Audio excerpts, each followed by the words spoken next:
Hello. Recently, I've been playing around with a prime number sieve program.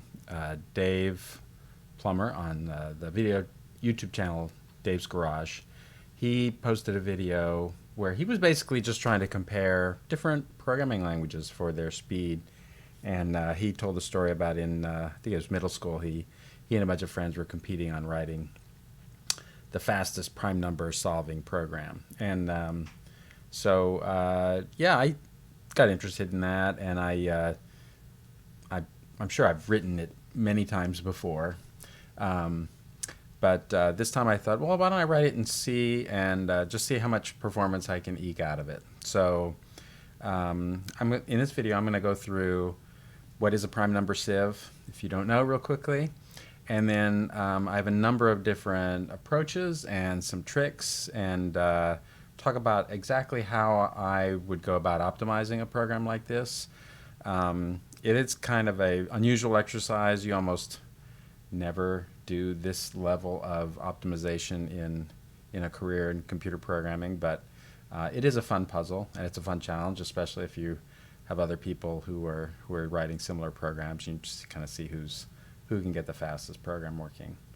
So I wanted to describe, first of all, what is a prime number sieve. So to find prime numbers, you're going to find the numbers in Dave's Garage video.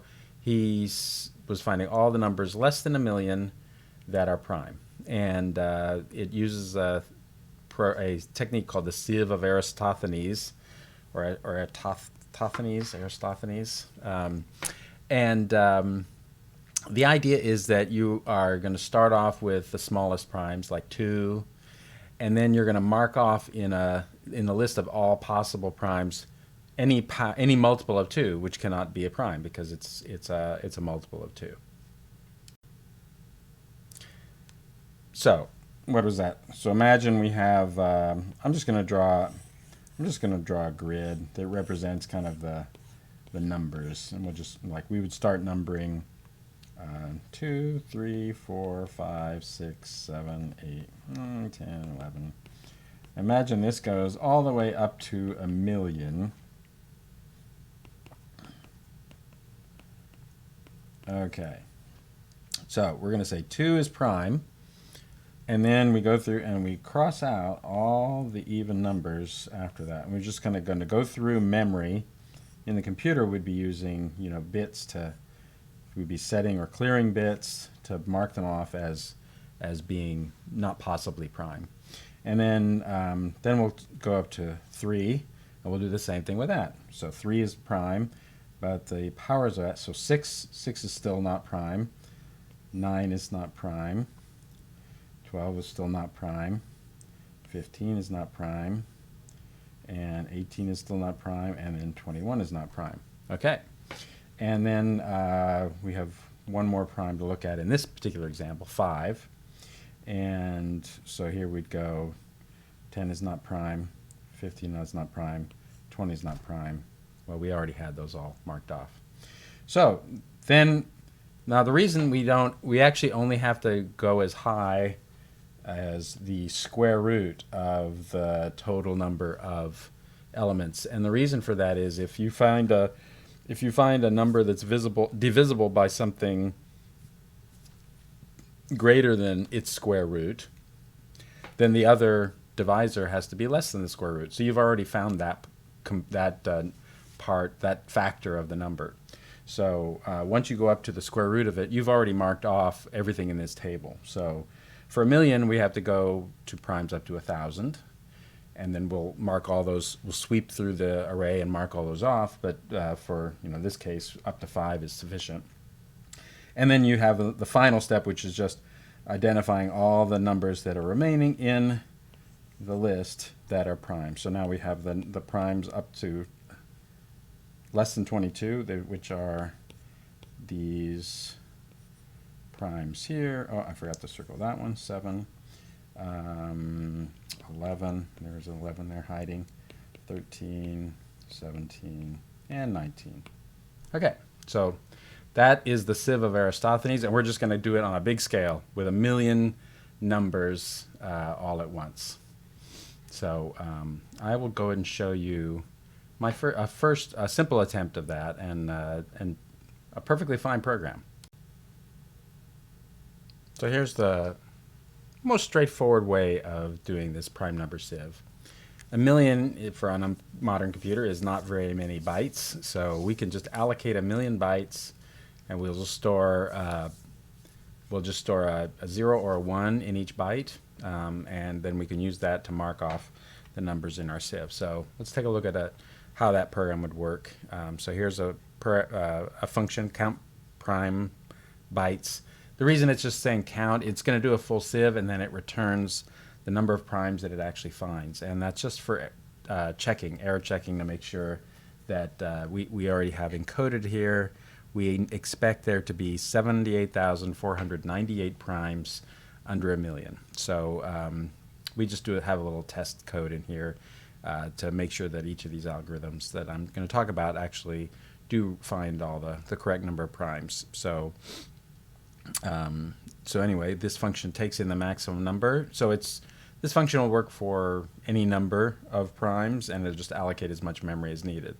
So in C, we have to allocate dynamic memory through function calls, either malloc, or here's another function called calloc, which is guaranteed to zero all of the initial bytes of the allocated memory that we're getting. So we just asked for 1,000,001 bytes, and I added 1,000,000. I added 1 byte more just to make sure I didn't have a buffer overflow in some of my algorithms. This was not that. It actually includes the number 1,000,000 up here, I guess, at the top, but that's not that important. And like I said before, the maximum prime we have to consider for sweeping through the array is the square root of the size. So we take the square root of that here, and then we keep count of how many primes we're going to have, and now we just go through a loop. So we loop from 3 to max factor. So here's one very simple optimization. We're going to ignore all the even bytes of this whole array. So even though we're allocating 1,000,000 bytes, we're only using half of them because we're ignoring the even ones. We know those are all not prime except for 2, so we count it right here at the beginning. We start our count with 1, so 2 is the first prime, and then we're gonna sweep through and get 3 and higher. So in our scheme, a 0 means it's potentially prime. And if you mark it with a 1, that means it's a composite number. There's a prime factor that we found that's smaller than that one that divides it. So the first test is when we have when we're sweeping through and we're looking for primes, is we're going to test to see if the number we're going to test is already a composite number. And we're not going to mess around with that anymore. So if this is true, then it's already been marked composite, and we can keep looking for the next prime. If it's not true, then we say, okay, we found a prime. So P is now prime. We know that because we swept from the bottom and we found a 0 byte for that prime number. Here's some code. If you wanted to actually print the prime, you can uncomment that out. And then this is actually the most expensive part of this loop. And one of the analysis that we'll do is looking at where the hotspots of this code are. So you can spend your time working on speeding up the things that matter and not speeding up the things that don't matter. So this outer loop is going to execute about 1,000 times. That's a lot, but this inner loop is going to execute like 1,000,000 times, or actually maybe 1,000 times 1,000,000 times potentially, because we have an outer loop of 1,000 and an inner loop that can go up to 1,000,000. It actually could be many millions of times, hundreds of millions of times at the end of the day. It gets smaller and smaller as you go along, but it could still be quite high. So this is the we're going to optimize this loop is the main thing we're going to be optimizing for our algorithm. So what does this loop do? So this loop starts at the square of the prime that we're looking at now, because all the smaller multiples of the prime have actually already been marked. Very similar argument we made before. So if we're starting to mark off the prime value 3, we actually could start at the array position 9 and work up from there, because 6 has already been covered because it was a multiple of 2, and etc. So, and similar for 5, we actually don't have to start marking.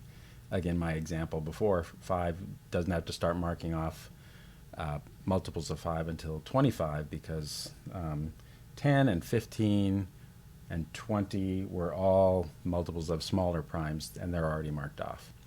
Okay, so we start at the square of the prime. We go all the way to up to the end of the list, and we don't. If you add a prime, we don't look at the even multiples of the prime number. So all these primes are odd, and so we can just add twice the prime. That's the next possible prime number. I'm sorry, that's the next possible multiple that we care about, because we're not marking off the even primes in this list. So, or the even multiples of primes in this list. So then we just mark it as true, which is the value 1 here, and then if that's pretty much it. That's the whole loop. That's the sieve there that does all that. Now our byte array is now complete. All the zeros are primes, and if we actually want to count them all, we have to get all the 0 values from the current position we're at now all the way up to the end. And we again ignore the even numbers, but anytime we see something that's a 0, that's a prime, and we count it, and we could print it. Okay, so that is the simple case, and I want to show you, I have some metrics, and I'll go ahead and execute the program. We can take a look at it. Okay, we're going to take a look at how we compile and run this program. I was given some hints from other people following this challenge about the good settings for the C compiler to make sure it's optimizing the code optimally. So the O flag, setting it to fast. Then there's a machine architecture native and MTune native. So any processor speedups that are specific to the actual processor I'm running on, and I'm running on an Intel. Let's see, what is it?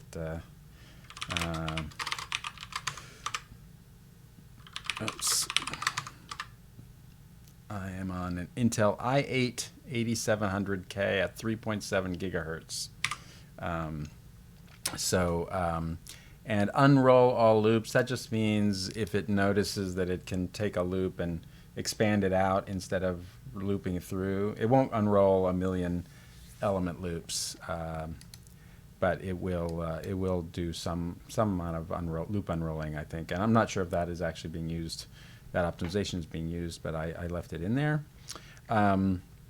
Yeah, just calling the compiler and then run it. So this is how we do this, and I just run it for a second. We do so many iterations. So we basically do the sieve, and we run it over and over and over and over again for a second, and then we count up how long that took to do, or how many passes it took to do that, and then divide by the passes and get the number of milliseconds per pass. So the algorithm we just looked at was called Bitmap, and I did 1,300 passes, and that takes 0.766 milliseconds.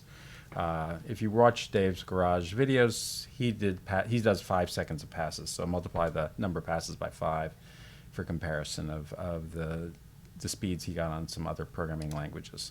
So 0.766 milliseconds for a million primes is pretty fast, but as you can see, I've tried some other things here, and we can actually get faster. So the first optimization is to actually not use a whole byte, but to save things in bits. And that not only uses up less storage, but it also saves some space. I mean, it saves memory, which we're not really optimizing for here, but it does go faster. So let's see. Part of it's because I think the processor has some caches. So we have inside the processor, you have very, very fast memory, L1 cache, L2 cache, and L3 caches. Those caches, if you can keep your memory accesses within those caches, your program will be up to 100 times faster than going out to the memory and reading stuff out of memory. So with a megabyte, I don't think the caches are well, at least the fastest caches are not that big. They're more like in the 20, 30K area. I'll have to go look it up or look it up later. So yeah, that whole thing doesn't fit in the highest performance cache of the processor. So if we can squeeze things down more, your memory accesses stay in those cache longer, and your program will get better. Will get faster. So let's take a look at now the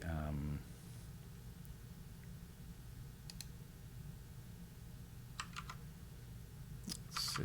Okay, here's this program.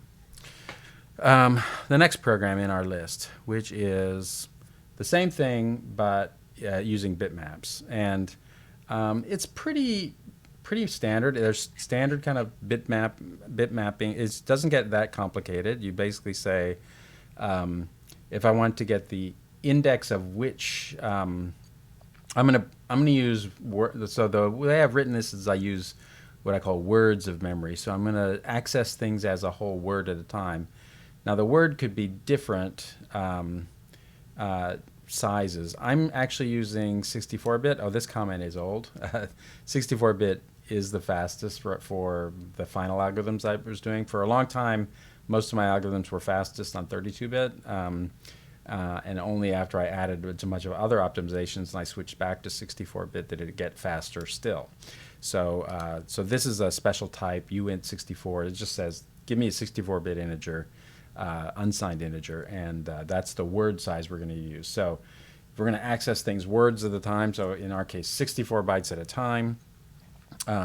So how many bits per word? I need to know that value. 8 times what the C is telling us the size of a word is. And then to index it, since we're ignoring even numbers, we first divide it by 2, because we're only going to have odd number bits in our bitmap, and then the bits divided by the bits per word, and that'll be the word index. That'll be the index into which 64-bit word are we editing, and then you have a bit mask. So you want to have a mask that says there's a 60 out of 64 bits. There's one of them that has a 1 bit in it. How do you compute that? Well, this is in C. You'd say I have a word which is a 1 bit left shifted by n over 2. Well, you take n over 2, and then you take the modulus of the bits per word, so it's mod 64. So I'll give you a number between 0 and 63, and then we take that number and we left shift the 1 that many bits up. So that will kind of sweep across the 64-bit number with a bit mask when we want to compute the mask of that. So given that information, this is how this program works. Again, it allocates the right number of words that you need for that array. And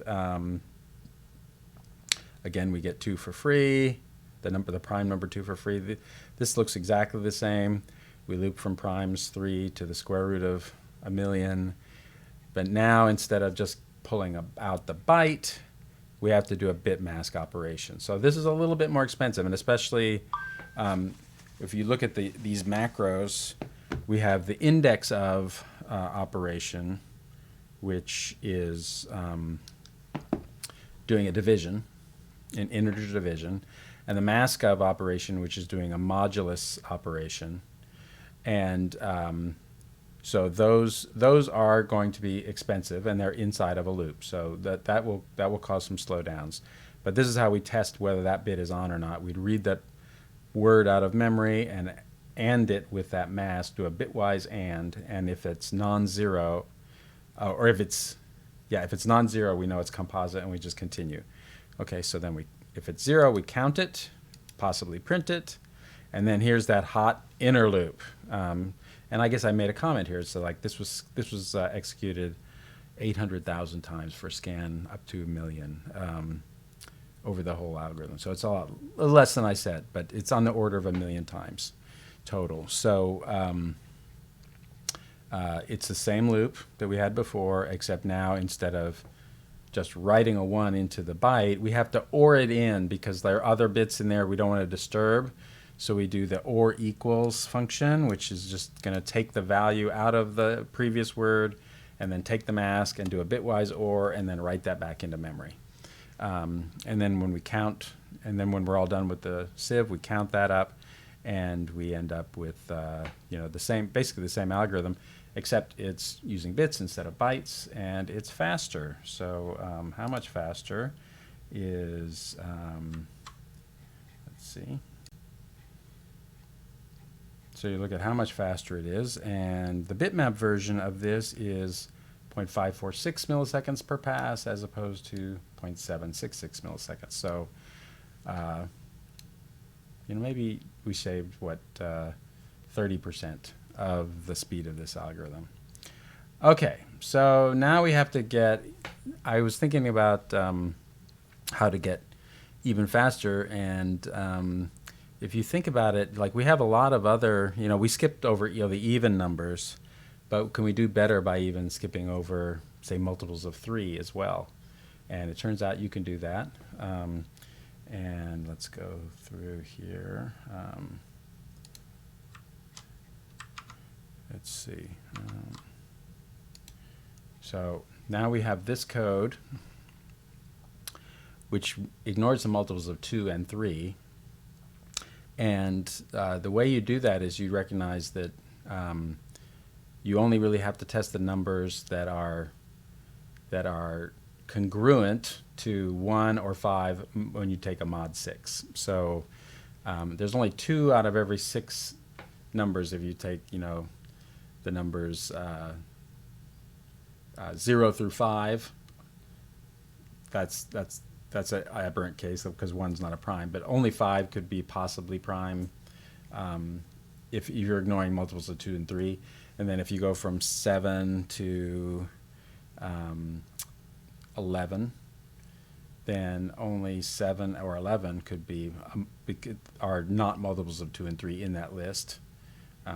So, and then for every multiple of 6 numbers going up, there's only 2 out of 6 of them that can be prime. So we can skip all of those. And it just gets a little bit more complicated to skip them. So this is the way I programmed it. I said, well, first of all, we get 2 primes for free, quote unquote free. We know that 2 and 3 are prime. And we're going to start at 5 this time. And we're going to step on every, no, I'm sorry. And we're going to take steps to jump between the number that's either equal to 1 mod 6 or to equal to 5 mod 6. And it turns out, like, in one of those gaps, when you jump from 1 to 5, you go up 4 numbers. And when you jump from 5 to mod 1, you go up 2 numbers. So there's a pattern there. You just want to jump by 4, jump by 2, jump by 4, jump by 2, jump by 4, jump by 2. And that's all this does. It just sets this prime number starting off at 5, and then it follows that pattern. It does the same kind of bit mask, the same, and then the same kind of like setting of bits here. And I think I tried along the way testing whether any of those numbers were like numbers we weren't going to bother testing, but it turns out that made this inner loop so much slower that it slowed down everything. So I took that out. So I just left it as simple, just ORing the bits in here. Again, we have the same kind of stepping thing to count the prime numbers, and that's it. And then at the end, we end up with here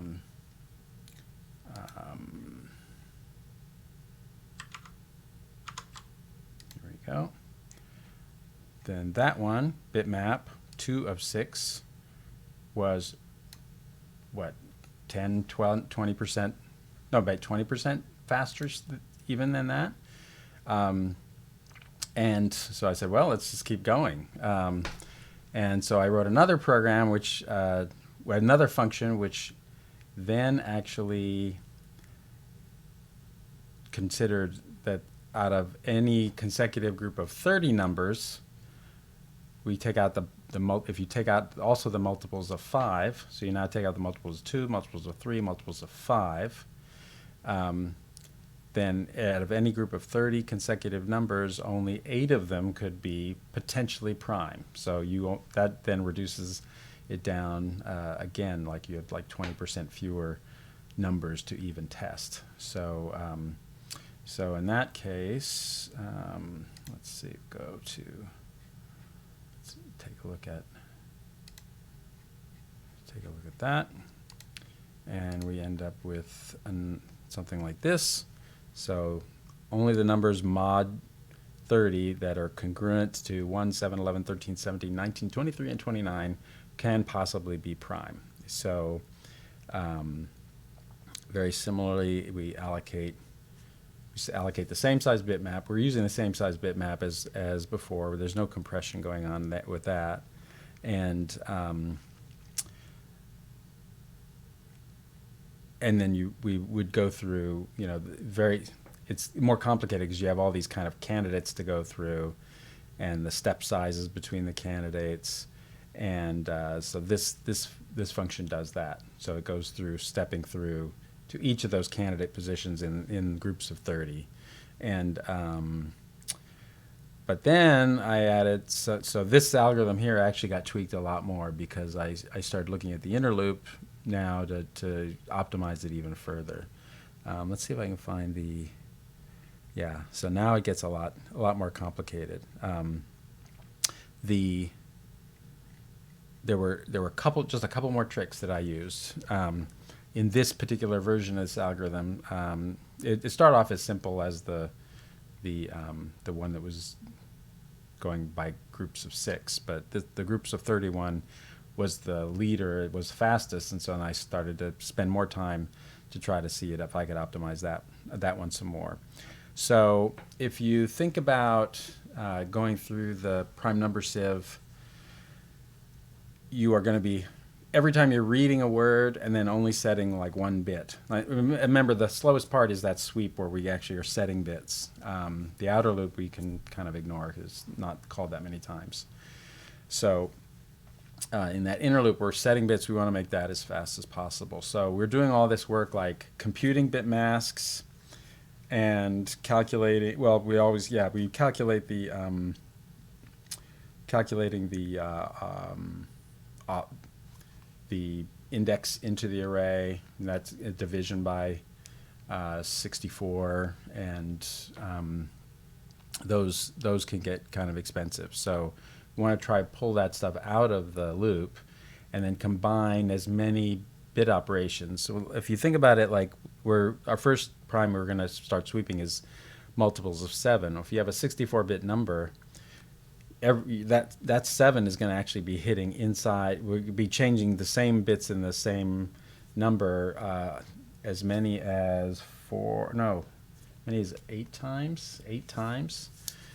So you could save, like, writing that number out. If you could do them all at once, you could save a lot of time with that. So, and it turns out that you can generalize that with this idea with all the numbers. So what I do is pre-compute up to 64 different bit patterns. So every time we write out a bit, I add it to this list of bit patterns and keep track of how many unique bit patterns I need until I have gotten 64, in this case 64 different bits that I will have to write, the next 64 bits. And then it turns out that pattern like iterates again. Like we have the same bit mask pattern every 64 times we set a bit, because it's multiple 64, and then the bit lands in the same spot over and over again as we sweep up the array. So I can pre-calculate that, and this is what I do in this list. And then and in some cases we don't even have as many as 64-bit words. We don't have 64 different patterns. We because they, like, when bits land multiple times in one word, I can kind of compress them into one. But so I kind of compress those patterns together, and then we have this very, very simple array. We're trying to keep everything in this inner loop as tight as possible. So you can see now that we go through all the indices of the array, being sure to stay well clear of the end of the array, because we want to get rid of even the array bounds check in this loop for most of it. Like, so we're gonna go up to a certain point, but not get close to the end, so that we can add that check later for the last bit of the array to speed it up a little further. And then we just go through all the pre-computed masks and ore them into the mask buffer, and then we update how far it is we jump from word to word. You know, we keep track of how many words ahead is the next bit pattern. And since those things all follow a regular pattern in cycles of 64 or less, then we can use that over and over and over again and sweep through the array very, very quickly. And then this is the last little bit where, yeah, we finish it up where we read the last few masks out of the buffer, where we actually make sure that we stop in the right place. So this one actually stops with fewer tests. So like the inner loop has fewer tests to kind of go through all of these masks in a row. So anyway, and that's that. And so we finally ended up with a pretty fast algorithm, and I'll show you. Let's see. Take a look at the